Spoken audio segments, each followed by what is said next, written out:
October 7, 2023, something big happened in the Israeli-Palestinian conflict. The Palestinian group Hamas surprised everyone by launching an attack on Israel from the Gaza Strip. This was a big deal because it was the first time in many years that fighting happened inside Israel. Both sides declared they were at war.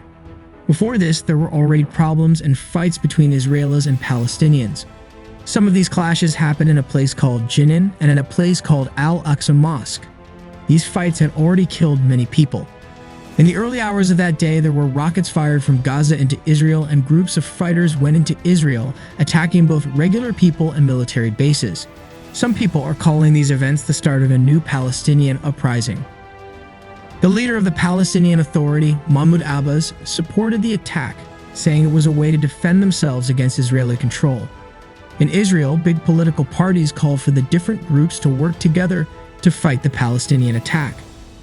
Things got worse with lots of rockets fired from Gaza, and many people got hurt on both sides. The Israeli leader, Benjamin Netanyahu, said that Israel was now in a war. The Palestinian Health Department said that many regular people, including kids and women, got hurt, while the Israeli military said they were targeting terrorists. There were also reports of Palestinian fighters taking Israeli people hostage. Around the world, Iran supported the Palestinian attack, but many countries, including Western ones in India, called what Hamas did a form of terrorism. Some Muslim countries blamed Israel for controlling the Palestinians and not letting them have their own country, while others said everyone should calm down and stop fighting. The conflict was named Operation Al-Aqsa Flood by the Palestinian fighters and Operation Iron Swords by Israel. It's also being called a third uprising or intifada. Now let's look at why this all happened. The problems between the Gaza Strip and Israel have been around for a long time. Israel left Gaza in 2005, and since then, there's been a lot of tension. Israel has been building settlements in the West Bank, which made things worse. Also, just before the attack, Israel and Saudi Arabia were talking about being friends, but they both said Gaza was a big problem. Hamas, the group behind the attack, said it was because people were being hurt and religious places like Al-Aqsa Mosque were not being respected. They also mentioned Palestinian prisoners in Israeli jails. This situation is really complicated and can change quickly. One more thing to know is that a lot of Palestinians have been arrested by Israel over the years, and many are still in jail. Some of them have been there for a long time, and it's a big issue in the conflict. Now let's talk about what happened during the attack. On that day, Hamas fired many rockets from Gaza into Israel, causing a lot of fear and destruction. Israel said they also fired some rockets in return. Sadly, people got hurt and killed in these attacks. In Israel, over 700 people died and more than 2,200 were hurt. This includes regular people living in different cities. Even soldiers got hurt or killed. Some people were even taken prisoner by the Palestinian fighters. On the Palestinian side, more than 400 people died, including kids and women. Many more were hurt. Their hospitals and doctors also got hit, making things even more difficult for the injured. So this is a very sad and serious situation. The fight between Israel and Palestine is very complicated, and it's changing the way things work in Palestine.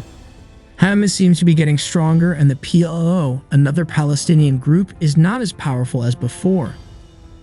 For Israel, this attack is a big deal because it's different from what they've seen before. It was a big surprise and made them realize that Hamas is more powerful than they thought. Some people compare this event to other big moments in history, like the 1973 Yom Kippur War, the 2001 September 11 attacks, and the 1968 Tet Offensive in Vietnam. Like the Tet Offensive, Hamas' attack was a surprise, happened on a special day, and showed that they have more abilities than people thought. The roots of the conflict. The Israeli-Palestinian conflict has been going on for a very long time, and it's rooted in disputes over land and political control. The Gaza Strip, where Hamas is in charge, has been a hotspot for tensions. Israel withdrew from Gaza in 2005, but this didn't bring peace. Instead, Gaza has been under a strict blockade since 2007, leading to harsh living conditions and economic difficulties for the people living there. This situation has fueled anger and frustration, making it a fertile ground for radical groups like Hamas. Hamas and the PLO. Hamas and the Palestine Liberation Organization, PLO, are two major Palestinian political entities, but they have different approaches and priorities. While the PLO has been involved in negotiations for a two-state solution with Israel, Hamas has been more resistant, calling for armed struggle and not recognizing Israel's right to exist. The recent attack by Hamas shows their growing influence, potentially overshadowing the PLO and Palestinian politics. The role of religion.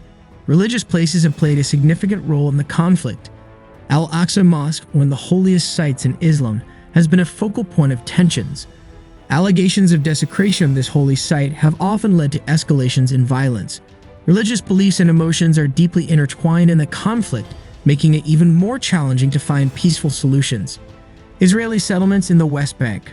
Another issue that has escalated tensions is the construction of Israeli settlements in the West Bank. These settlements are seen as illegal by the international community and are a source of anger among Palestinians. The increase in settlement building before the conflict added fuel to the fire. Casualties on both sides. The conflict has caused a lot of suffering.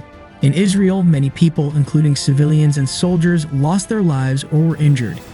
The same tragic story is true for Palestinians, with many civilians, including children and women, being casualties. This conflict has not spared hospitals and medical workers, making it even harder for the injured to get help. International response. Countries around the world have different opinions on this conflict. Iran has supported Hamas, while Western nations and India have condemned their tactics. Some Muslim countries blame Israel for controlling the Palestinians and not letting them have their own state.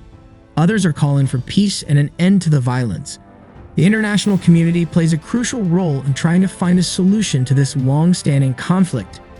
In summary, the recent events in the Israeli-Palestinian conflict are a stark reminder of how complex and deeply rooted this issue is. It involves history, religion, politics, and people's lives. The dynamics between groups like Hamas and the PLO are shifting, and the consequences of this conflict are felt not only in the region, but around the world. Finding a peaceful resolution is a difficult challenge, but it's one that many hope for as they watch these historic and unexpected events unfold. If you found this information helpful and would like to stay updated on further developments, consider subscribing to our channel or newsletter. By doing so, you can receive timely news and analysis to keep you informed about this ongoing conflict and other important global events. Your engagement and curiosity help us bring you more insights and information. Stay informed, and thank you for your interest.